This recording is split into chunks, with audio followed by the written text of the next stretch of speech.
For Monday, following the 121st anniversary of the Philippine Civil Service Commission, the Human Resource Management Office, through Acting Assistant Department Head Ms. Charlotte Kilab, announced the winners of the photography contest for employees of the provincial capital with the theme, Transforming Public Service in the Next Decade, Honing Agile and Future-Ready Servant Heroes.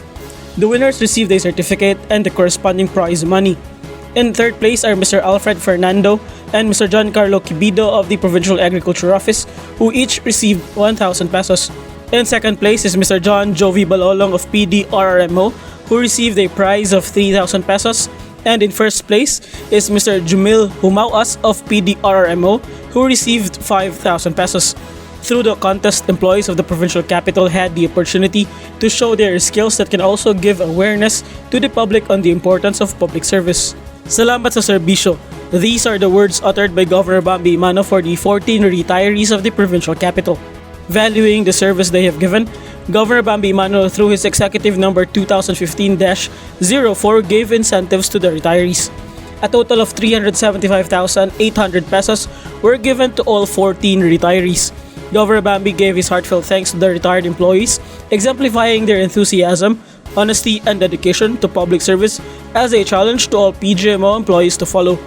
And lastly, for Monday, Governor Bambi Emano took the lead in honoring 3 employees of the provincial capital for the Garbong Empleyado sa Kapitolyo Provincial 2020. The awards were personally handed over by Governor Bambi Emano for their respective categories. The winners for the first category are Mr. Roy Ampok of Miss Hortel and Miss Brenda Celoscia of PEO. The winner for the second category is Miss Sheena May Galigaw from the Provincial Treasurer's Office. Together with Governor Bambi Emano in the awarding ceremony were HRMO Acting Assistant Department Head Ms. Charlotte Kilab and Vice Chair on Performance Team Committee, Provincial Planning and Development Coordinator Mr. Stanley Oriarte. Governor Bambi Emano is very proud to have employees who stand as role models due to their outstanding work ethics. Job sa Patlunag, PIO. Governor Bambi Emano sets an exemplary leadership unto the province of Misamis Oriental, immensely bringing all Misamisnans to a thriving state of living, even with the presence of the pandemic. On Tuesday, September 28, 2021, driven with great fervor to extend help unto the needy and always promoting the right to live comfortably amid the pandemic is how the provincial government of Misamis Oriental is continuously geared on, of which, through the initiative of the provincial band, another batch of food packs have been distributed to 200 musicians in the province whose livelihood has been severely muddled by the economic crisis of today, leaving them in dire need of assistance. This is also made possible as this help came from the always ready and all-out supportive partner agency, the Department of Social Welfare and Development. Provincial Capital Band under Mr. Glenn Cabagno takes pride, together with all fellow musicians, that in serving through their talent on music, they won't forget how Governor Bambi Emano has allowed them to use and hone it all the more while making a great impact on the whole province. Additionally, for Tuesday, Provincial Veterinary Office, in strong collaboration with Department of Agriculture Regulatory Division, together with the Office of Agricultural Services of Alubihid Municipality, successfully conducted a mandatory avian influenza monitoring and surveillance through blood sample collection for serological examination of susceptible animals, specifically in Barangay Lourdes of the mentioned municipality. This initiative is to ensure that all livestock animals in the province are disease-free. Regian Amora Tanel Maygay, PIO. Governor Bambi Emano gives prime importance to education, knowing that it has the power to shape a better life, a better society.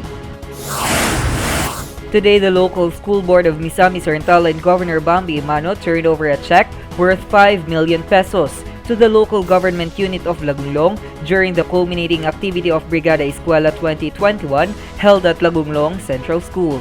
The said financial aid is given as additional fund for the improvement of the schools in the municipality. Aside from this, Lagunglong District also received 5 units of Epson L15-150 printer, 1 unit of laptop, bond papers, and disinfectants. Hingog City Vice Mayor Peter Onabia also gave several gallons of paints for the beautification of the schools. Moreover, 15 public schools, both elementary and high school, received 40,000 pesos each as their additional fund. Governor Bambi Emano attended via Zoom. Also present during the event were Lagunglong Mayor J. Albert Puertas, Lagunglong Vice Mayor Marita Ramonal, Hinguog City Vice Mayor Peter Unabia, Lagunglong Public School District Supervisor Dr. Joel Jaime, Misamis Oriental GPTA President Eric Mabilin, Municipal Councilors of Lagunglong, Lagunglong School Heads and Teachers. Raymark Simania, PIO. Governor Bambi Emano continues to uplift the lives of all Misamisnans, ensuring that the safety and welfare of his constituents are addressed. On Thursday, September 30, 2021, 6,630 vials of Pfizer COVID-19 vaccine were delivered to the provincial capital, which is said to be given to 19,890 individuals all over the province the soonest time possible. This is to implement and support the Res Bakuna Kasangganang Bayan campaign of the Department of Health, which aims to vaccinate Filipinos against COVID-19. Governor Bambi Emano upholds that these vaccines will save the lives of many Misamisnan with the hope that herd immunity will be attained soon in the province. Moreover, the Provincial Planning and Development Office attended the third quarter Local Planning and Development Coordinators meeting presided by Regional Director of NEDA-10, Director Myla Faye Carino. The meeting is vital for updates on the Regional Development Plan and sustainable goals by provinces and highly urbanized cities, as well as updates on the formulation of Local Government Unit Devolution Transition Plans or DTPs and Capacity Development or CapDev, the Provincial Development and Physical Framework Plan, and the status of the Comprehensive Land Use Plan of the local government units in the region were also discussed in the said meeting. POPCOM Region 10 presented in the meeting the link of demographic vulnerability on COVID-19 and population density of barangays in Region 10. This will be vital in any planning process as one of the tools to be utilized. With the leadership of Governor Bambi Emano, the provincial government of Misamis Oriental is in full support of the Regional Development Plan and its sustainable development goals. And lastly, on Thursday, the League of Disaster Risk Reduction and Management Officers belonging to the different component cities and municipalities of the province of Misamis Oriental met through virtual teleconferencing to visit on their respective local DRRM plans. The activity was graced by Director Antonio Sugarol, Regional Director, Office of Civil Defense Regional Center No. 10, who expressed his support for the collaborative effort made by the League in expressing their unified effort, assuring that the people in the province will be safe for any disaster consequence that threatens their respective localities. Furthermore, the good director gave his felicitations to Governor Bambi Emano for being recently bestowed by the Civil Service Commission as an outstanding public official awardee of the region. This collaboration meeting among all DRRM officers of the province is made possible by the Provincial Disaster Risk Reduction and Management Office through the able leadership of Mr. Fernando Vincent D. Jr., the Provincial DRRM Officer, who continuously makes the slogan of Governor Bambi its guiding principle, Kung taga-Misor ka, secure ka. Jane Salimbao, PIO. Governor Bambi Emano is always synonymous with good bureaucracy, even in his infrangible service to the people of Misamis Oriental. Another series of spay and neuter services was rendered for cats and dogs, which took place in Barangay Linangkaya, Naawan, Misamis Oriental, sponsored by the Provincial Veterinary Office and the Naawan Municipal Agriculture Office. A total of 62 dogs and cats have been operated. This is anchored in Provid's aim to prevent population growth, which has led to an increase in the number of dogs and cats, which is also the reason for the increase in rabies cases in the province. Phoenix Clamador, PIO. Various offices of the provincial capital have always been stern in their commitment of providing immediate services to every Misamisnan. The Provincial Social Welfare and Development Office distributed food packs containing 6 kilos of rice, 5 sachets of Milo, 6 packets of coffee, and 10 small containers of margarine from the Department of Social Welfare and Development to 200 musicians in the province whose livelihood have been severely disrupted by the COVID-19 pandemic on October 27 and 28, respectively, in the municipalities of Initaw, Talisayan, Balingwan, and El Salvador City. This initiative of the Provincial Capital Band to help their fellow musicians is one way to thank Governor Bambi Emano for allowing them to use their talents for the benefit of Misamisnans.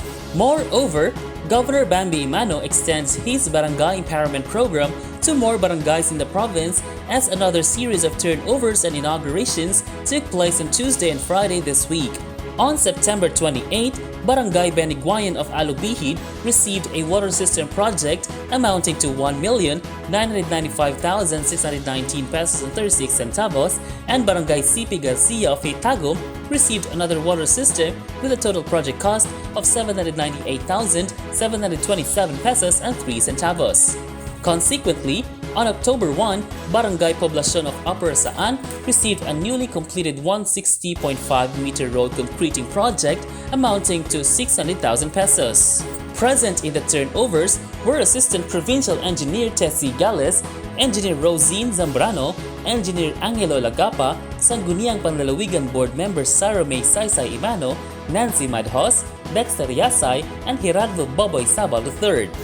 Furthermore, the Provincial Veterinary Office conducted a mass rabies vaccination campaign in the municipalities of Manticao and Naawan on September 28, 29, and 30, 2021. Through the collaboration of the Provincial Veterinary Office headed by the Rabies Vaccination Team and the Municipal Agriculture Office in Manticao and Naawan, a total of 1,292 dogs and cats were vaccinated. The goal and purpose of conducting this activity are to protect our pet dogs and cats from rabies disease that can affect humans.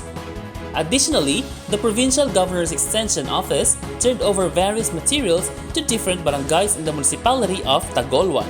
Attorney Nadia Emano Ilipe, with the support of the Barangay Santa Cruz Council, turned over a total of 500 kilograms of rice to the corn and vegetable farmers from Zone 1 Santa Cruz, Tagolwan, and residents of the same barangay also received 5 water hand pumps. Also from Barangay Santa Cruz, Miss Nila Nakasabog and Miss Petra Cabanday both received wheelchairs from the Provincial Governor's Extension Office. Another turnover took place in Barangay Baluarte as the residents from Zone 6B received 1 water hand pump and turned on their panubig courtesy to the aid of the Provincial Governor's Extension Office, and in Barangay Poblacion, Mr. Enerio Cabanilla received 1 wheelchair. Through the initiative of the Barangay Santa Ana Council, headed by Punong Barangay Elmo Ragandang, the panubig for Zone 6 Santa Ana was officially turned over. Witnessing the said turnover was Attorney Nadia Emano Ilipe and the Provincial Governor's Extension Office staff. Back in the office, Dr. Maria Bebina Tagarda Casino catered to 408 clients availing our Serbisyong Panglawas program with a free medical checkup and free medicine, while Tagolwan Sangguniang Bayan member and doctor surgeon Ignacio Bobby Factura conducted 11 minor surgeries as part of the Serbisyong Panglawas of Governor Bambi Emano, while our 3-in-1 services catered to 8 clients this week, availing free embalming, free coffin, and free transportation. The families of the deceased received flowers and a half sack of rice. Attorney Nadia Emano Ilipe catered to 53 clients for legal advice, financial and medical assistance, referrals, and other needs of the clients. While 440 Vicente Y. Emano scholars and ABCA senior high school students from the municipality of Tagolwan, Villanueva, Hasaan, and Claveria conducted their swapping for flash drives and modules for their TV-based classes. On another story, the Bids and Awards Committee conducted a pre-procurement conference and public bidding and pre-bid conference on September 30 and October 1, 2021 that resulted in the purchase requests of goods and infrastructure projects received from different offices with an overall total amount of 50,932,121 pesos and 73 centavos. Furthermore, the Provincial Health Office Nutrition Division headed by Ms. Marites Gomez facilitated a third quarter giving of honoraria to barangay nutrition scholars of the province in the municipalities of Alubihid, Binwangan, Claveria, Hasaan, Lagonglong, Medina, and Sugmongkugon. Each barangay nutrition scholar received 3,000 pesos. And for the expanded program on immunization, PHO distributed the following vaccines to LGUs: Pfizer 96 vials, Sinovac 7,962 vials, Sinopharm 400 vials, AstraZeneca 28 vials, Sputnik 1,122 vials, and AstraZeneca 83 vials. PHO vaccination team conducted another round of vaccination rollout for AstraZeneca and the much-awaited Sputnik vaccine since Monday, September 27 until Friday, October 1. In total, 1,217 Sputnik vaccines, and 305 AstraZeneca vaccines for an overall total of 1,522 vaccines for the entire week. The COVID-19 surveillance team was able to swab 16 patients. And for PHO Clinic, 17 patients were attended to, 2 of which exhibited influenza-like illness, 2 requesting for medical clearance, 2 for adverse effects following immunization, and 11 for other reasons needing medical assistance. The same team also screened 1,541 patients for vaccination and 19 were deferred. For Animal Bite Treatment Center, 50 patients were served with 20 new cases. And for Mental Drug-Induced Psychosis Program, 26 patients were served with 1 new case for mental health. Lastly, as of October 1, 2021, the number of returning Misamis students from September 24 to 30, 2021 was carefully monitored by the Travel and Arrival Committee.